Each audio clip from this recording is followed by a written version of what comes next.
Hello guys, कैसे हैं आप? उम्मीद करते हैं आप सब खैरियत से होंगे, खुश होंगे। देखने जा रहे हैं नेक्स्ट पार्ट। तुम्हारा पुत्र? मेरा नहीं, हमारा महाराज। अच्छा। 25 वर्ष पूर्व जब हमारी संतान को मैं ले जा रही थी, तब मैंने आपको वचन दिया कि देवव्रत को आपका उत्तराधिकारी बनने के योग्य बनाओ। देवव्रत पुत्र देवव्रत,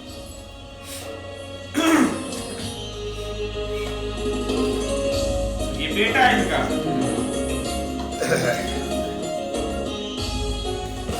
वही पुत्र, तुम्हारा स्थान हमारे हृदय में है पुत्र।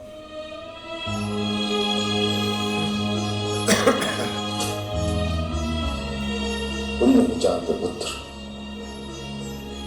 मैं दिन रात तुम्हारी प्रतीक्षा करता था। आपके पुत्र ने स्वयं परशुराम से शिक्षा प्राप्त की है महाराज। परशुराम। मैंने अपना वचन पूरा किया।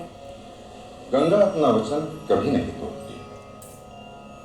दुर्भाग्य तो मेरा था कि मैंने तुम्हें दिया हुआ वचन तोड़ा, अन्यथा आज तुम मेरी पत्नी होती और हस्तिनापुर के सम्राट होते। मैंने वचन ही ऐसा मांगा था जो देर अबेर आपको तोड़ना ही पड़ता। और रही बात सम्राज्ञी बनने की, तो नदी तो अपने तट पर बसती प्रत्येक नगर की सम्राज्ञी होती है महाराज।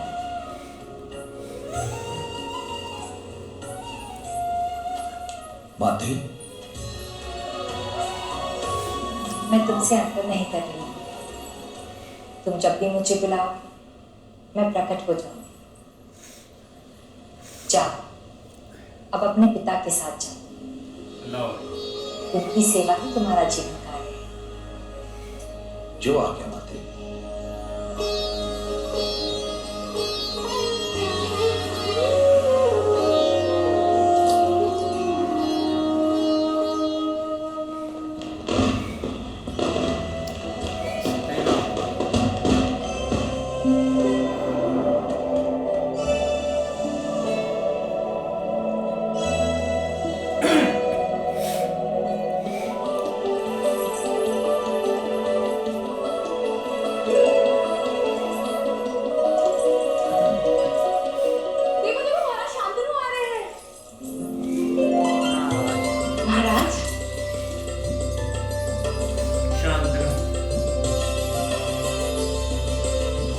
शांतनु, आज हस्तिनापुर में उत्सव किस बात का है?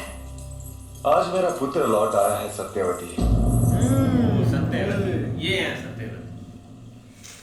25 वर्ष पूर्व स्त्री रूप लेकर गंगा ने मुझसे विवाह किया था। हमारे पुत्र देवव्रत के जन्म के पश्चात वो उसे लेकर चली गई, परंतु उसने मुझे वचन दिया था कि हमारा पुत्र योग्य होने पर वो उसे मेरे पास ले आएगी। और आज उसने वो वचन पूर्ण किया सत्यवती। आज उसके युवराज पद पर अभिषेक है। सत्यवती, चलो सत्यवती, मैं तुम्हें लेने आया हूं। ऐसे क्या देख रही हो सत्यवती? देख रही हूँ आपका मुख महाराज। खुशी से रोज आप मेरे पास आकर प्रसन्न होते हैं, किंतु आज आप प्रसन्नता लेकर आए हैं। ठीक कहा तुमने। आज मैं अत्यंत प्रसन्न हूं।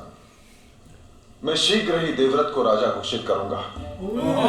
उसके पश्चात सारे दायित्व से मुक्त होकर शेष जीवन आनंद से व्यतीत करूंगा। तुम्हारे साथ मेरी पत्नी बनकर वो सारे सुख मुझे दोगी। अवश्य महाराज, किसी को प्रेम करना तो स्त्री का सबसे बड़ा सुख है। किसी का प्रेम करना उसका सबसे बड़ा सौभाग्य। आपका प्रेम पाकर मैं धन्य हो गई हूं महाराज। मुझे किसी और वस्तु की कोई इच्छा नहीं है महाराज। हम बस इस नदी के तट पर अपना एक घर बसाएंगे। आप मछलियां पकड़ेंगे, मैं उन्हें नगर में बेचने जाऊंगी। हंसने का क्या कारण है महाराज? मैं कल्पना कर रहा हूं कि हस्तिनापुर की महारानी हस्तिनापुर के मार्ग पर मछलियां बेचेंगी तो पूर्वजन क्या सोचेंगे? महारानी तो वो होती है ना महाराज, जिसका पुत्र सिंहासन पर बैठे, ओए बड़ी दूसरी तो दासी बनती है। ये बात भाई मारी महारानी। और हस्तिनापुर के राजभवन में दासी बनकर रहने से तो अच्छा है कि हम मेरे पिता की तरह मछली पकड़ने का कार्य करते हुए अपना जीवन बिताएं।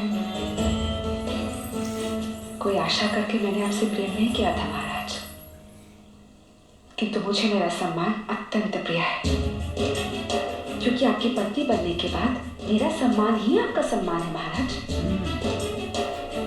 और भविष्य की कल्पना करके मैं कांप उठती हूँ महाराज। जब देवव्रत की पत्नी हस्तिनापुर में आएगी तब मेरी स्थिति क्या होगी महाराज?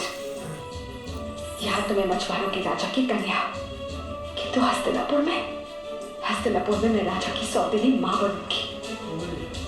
और जब सौतेला पुत्र अधिकारी बनता है ना महाराज, तब सौतेली माँ की स्थिति दासी से भी तुच्छ हो जाती है। क्या स्थिति होगी मेरे पुत्र की? सही बात। वो तो हस्तिनापुर के सिंहासन के केवल चाकर बनकर रह जाएंगे। महाराज, बड़े वृक्ष के नीचे छोटे वृक्ष तो क्या, घास भी नहीं उगती। देवव्रत के अधिकार छीनकर मैं तुम्हारे पुत्र को नहीं दे सकता सत्यवती। किंतु महाराज, देवव्रत तो अब आए हैं ना, अब तक तो उनके अस्तित्व का ज्ञान भी नहीं था मुझे। किंतु जब आपने मुझे हस्तिनापुर की साम्राज्ञी बनाने का वचन दिया था, तभी मेरे पुत्र को युवराज बनने का अधिकार प्राप्त हो गया था महाराज। क्या प्रलाप करियो सत्यवती? हस्तिनापुर का युवराज तो देवव्रत ही बनेगा।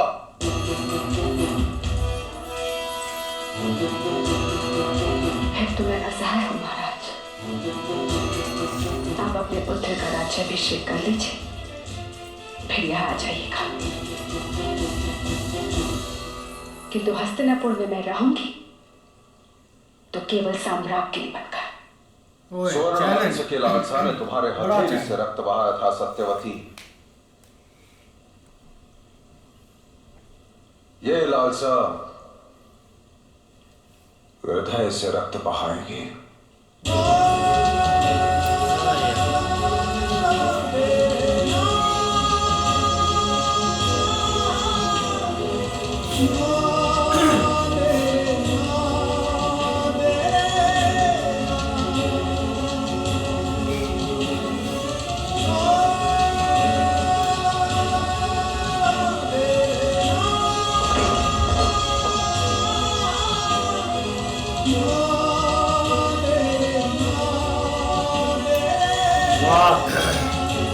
हस्तिनापुर मौलवी साहब,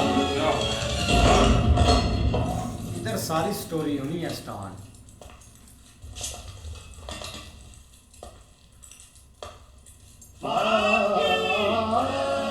महाराज जी का माइंड वही है। ओए यार,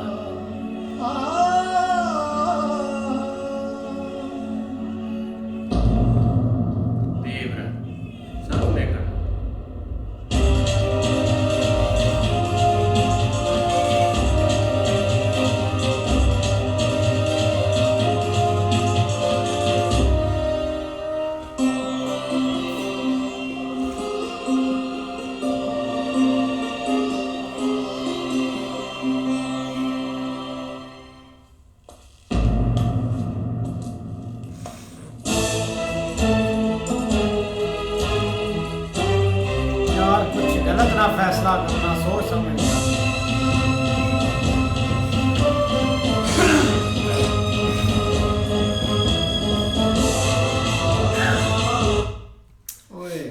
बिल्कुल यार, एक उनका पुत्र वापस आ गया, लेकिन दूसरी तरफ सत्यवती जी है ना, उन्होंने ये जो फैसला लिया है ना, ये बहुत रॉन्ग है यार। नहीं ऐसे ही है, लेकिन फैसला जैसा भी होगा ना, पीछे प्रॉमिस भाई किया हुआ था, लेकिन आगे अब देखते हैं कि महाराज क्या फैसला करते हैं। बात उन पर आ गई सारी। यार माँ जो होती है ना, वो अपने भाई औलाद के ही सोचती है। उसने भी अपनी औलाद का सोचा है, पर जो महाराजा जी हैं वो कहते हैं कि वो बेटा उसका हक में नहीं छीन सकता।